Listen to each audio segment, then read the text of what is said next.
Bonjour Pierre, bonjour à tous. L'appât du gain peut être très dangereux. Démonstration par l'exemple.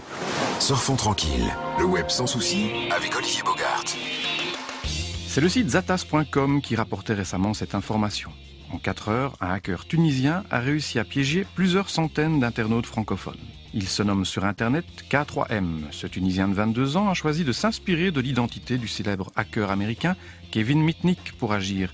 Il est aussi le fondateur d'un groupe de pirates baptisé Tunisian Black Hat. Ce jeune informaticien a mis en place, il y a quelques jours, une page faisant croire aux internautes qu'ils allaient pouvoir envoyer des SMS gratuitement.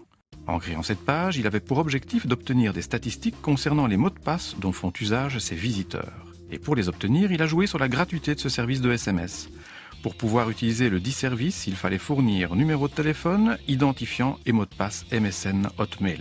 Et, ajoute le journaliste de Zatas, la constatation alarmante, c'est que la grande majorité des utilisateurs ont fourni les informations demandées, numéro de téléphone et mot de passe.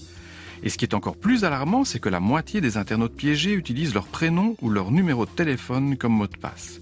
Avec près d'1 millier de sites piratés, le Tunisian Black Hat n'est pas à son coup d'essai. Même si K3M affirme qu'il ne veut pas modifier les données reçues, il est plus que conseillé à ceux qui parmi vous se seraient laissés prendre au piège de modifier leurs identifiants et mots de passe et d'arrêter de donner ces informations au premier site qui passe. Alors même si je me répète, quelques conseils pour créer un bon mot de passe.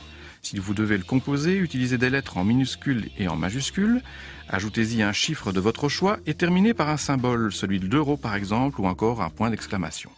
Et veillez également à ce que ce mot de passe comporte un minimum de 8 caractères. Je vous souhaite une très belle journée et je vous retrouve la semaine prochaine. Retrouvez cette rubrique dans le Soir Magazine de mercredi.